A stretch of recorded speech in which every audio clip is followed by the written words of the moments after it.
Hello, and welcome back to Let's Play Paper Mario and the Thousand Year Door. This is Miles Luigi. Last time we found ourselves in this great tree. Now, before I get out of here with that red key to unlock a whole bunch of the Punies, I'm gonna take care of these enemies first, as it'll be a lot more convenient to take care of them now than later, you will see in a little bit. And I say this is a well-needed level up. Well, not necessarily well-needed, but very convenient level up. Now, I guess what's going to go to? More badge points. I actually got a note from my Stylish Toast. He told me I should just go through the game with 15 everything. 15 HP, 15 FP, and actually all those coins could be really useful right now. I'm going to collect them. But yeah, go through the game, 15 HP, 15 FP, and I'm like, don't really feel like doing that. No.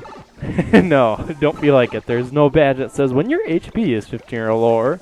No. It would actually be harder to do that like that than with 5. Anyway, badge there, and cool, it didn't fall off. The damage dodge, partner bad. Damage dodge for your partners. And I missed. Let's try that again. There we go. Okay. More coins. I'm going to fall for more coins. Alright. With those guys out of the way, we're good to go. All the way back upstairs, of course.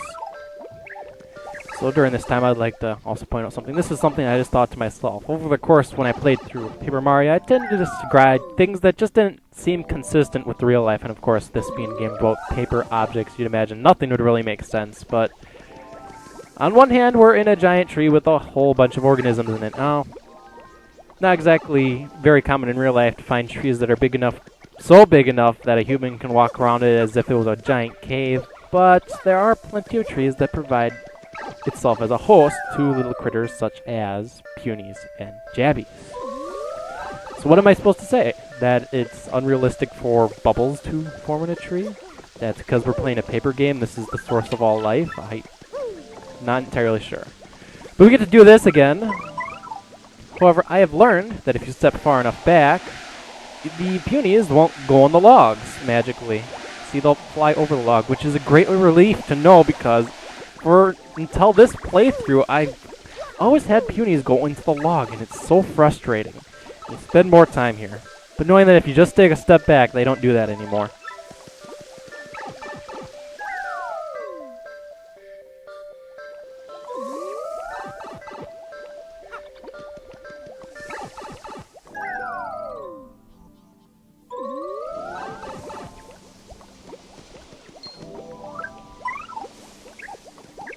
Ah, someone wants to play with Mario. Haha!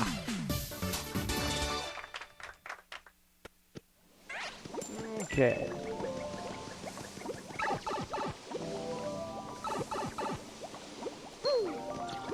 Oh, great. Aimbotter. Gotcha.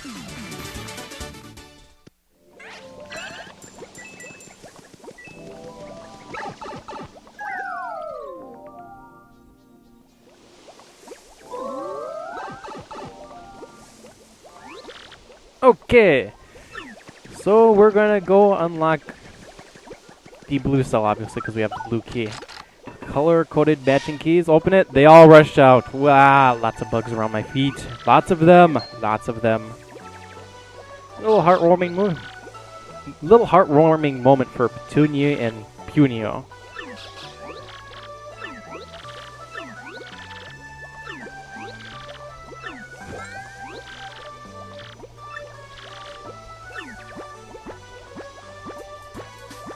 I like how he has no qualms at all about eating it. He just eats it because it's a gift.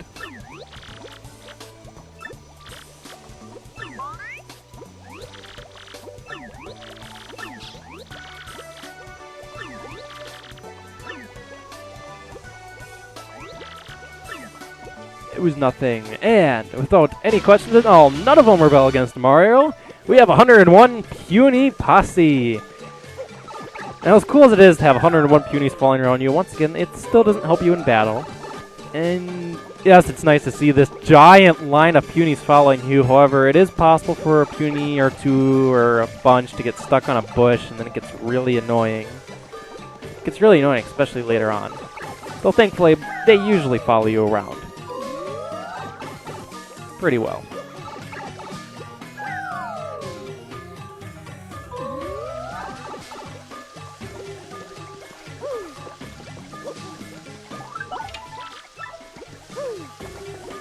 and they all line up on the edge. Orb! Orb! Stand back and blow. Pray to God none of them go in the log. Thank God! So of course there's the two up there that really don't feel like moving. Oh, of course. Go!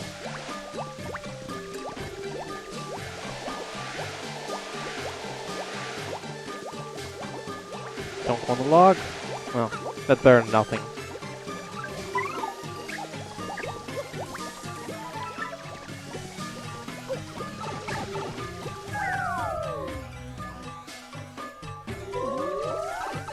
So what does one to do with 101 Punies following you around? Put them all to labor! Make money. But we have a princess to save, so we're not going to go into businesses. Ooh, I know. Wage war against their mortal enemies, the Jabbies. Great idea. That's what we're going to go do.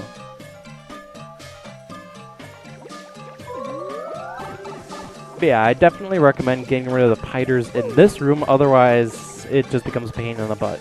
Because then you have to go, fall down, get all the Punies back, and hopefully they all make it. Okay, good, they all did.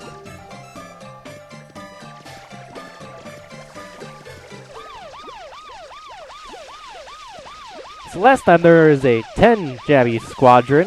You want to guess how many there are last time? Remember, I had 11 Punies last time. This time I have 101 Punies. You want to guess how many Jabbies are there? They're doing the wave. Somehow someone has managed to count them all. And look, 100 Jabby squadron. Charge. And we're just going to let them duke it out.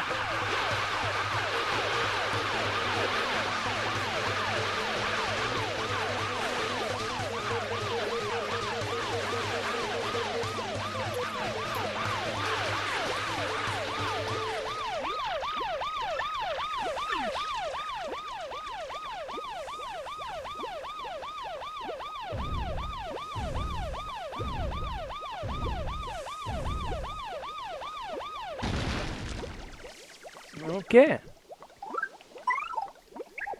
Inside this fortress, instead of being a complex labyrinth, no, it's a whole nother room my size that I can go through. Alright. I'm trying to think. I think one of these bushes have a star piece, or is that down below? I think it's down below. Yes, it is. Actually, I remember it. It's that star piece.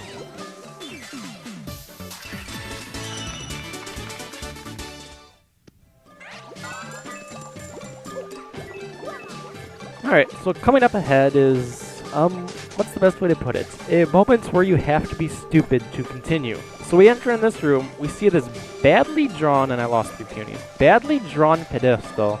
Nowhere else to go, there's these panels in the ground that we can't do anything with. What do you think we should do? Oh, I know, let's put the Puni Orb in this pedestal, and we fall into a trap. Oh look, but the way to go forward appears!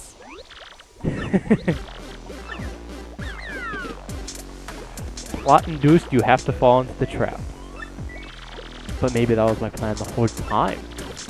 Fall in the trap, but I actually have another coming plan. For you see, our good friend here, Lord Crumb. Yeah, that's his name, Lord Crumb. Thinks he has trapped us. Our good friend here is unaware of our incredible curse that we have gotten that allows us to do this. Voila! Yeah, 101 Punies in that jail cell. Not exactly the most comfortable place ever, but unfortunately we kind of have to let them hang in there for a little bit. We come down here, we notice another pattern. Actually, this is the important pattern. It's, let's see, a star shaped like a Puni that's a moon to some planet, but is a sun to another planet. Probably want to draw that. Okay, we got a star. That's the base object here. We got a star. It's shaped like a Puni, remember that. And to some objects, it's the moon of the star, and to other objects, it's the sun of said star. So how can... Well, for that to be true, you'd have to be like a oh, never mind. I just don't say it has to be like a binary system. Actually, I'm thinking there's a star piece in this room that I forgot about. Let me just double check. Someone will tell me about it if I lost it. Actually, is it behind this log? Okay, never mind. Never mind. Never mind. On the bright side, even if you don't quite remember the pattern, there's only 4 symbols and 4 objects, so if you do the math, 4 permeate 4. Actually, technically, you do 4 combination 4. But let's just say 4 permeate 4 in case you think that you could use 2 symbols like 2 suns. 24 combinations. Not many. In case you want to know how I figured that out, it's actually a very easy factorial. 4 permeate 4 simplifies down to, get this, 4 times 3 times 2 times 1. Okay, enough about permutations. Yeah, this isn't a math class. Enough about permutations. We're just going to solve the puzzle without ever worrying about permutations ever again. Of course, me just briefly forgot about it. There we go. That's correct. See, you can almost basically forget about this and just kind of get it.